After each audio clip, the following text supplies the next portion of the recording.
Why So Many Lies and So Many Liars? March 29, 2019 by Anna von Reitz. Here we are, at the end of over 2 years of the most shameful, public, politically motivated witch hunt in our history, and all focused against Donald Trump.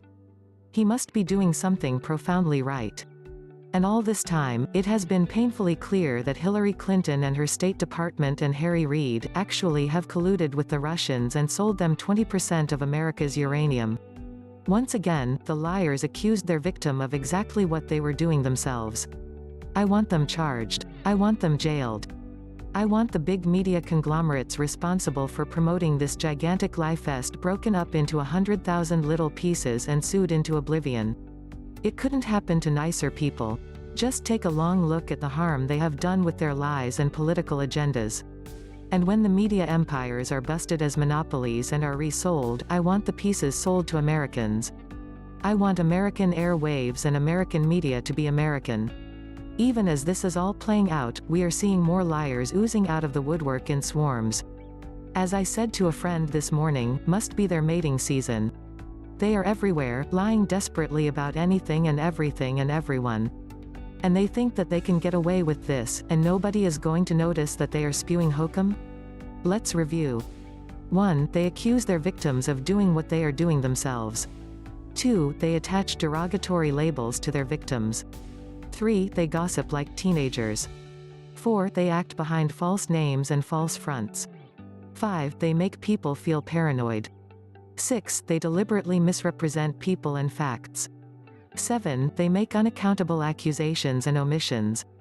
8. They have no morals or scruples whatsoever. Why are they lying about me? The same reason they are lying about Donald Trump: money.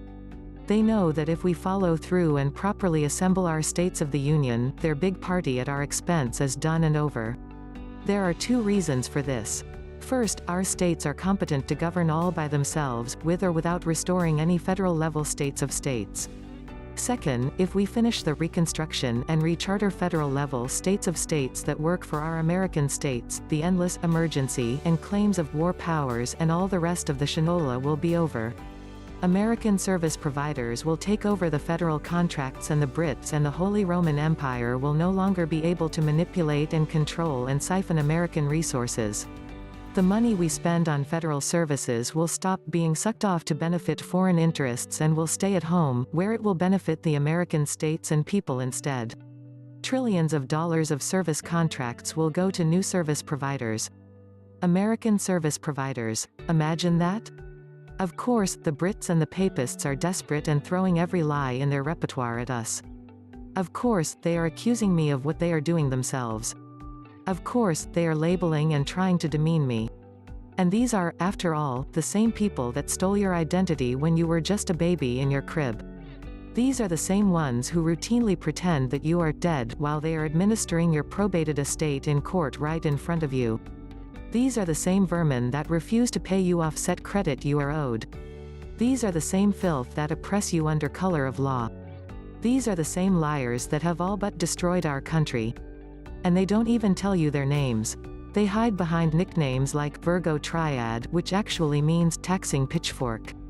Well, if you haven't been taxed enough, just listen to her. Turn your shinola sensors on.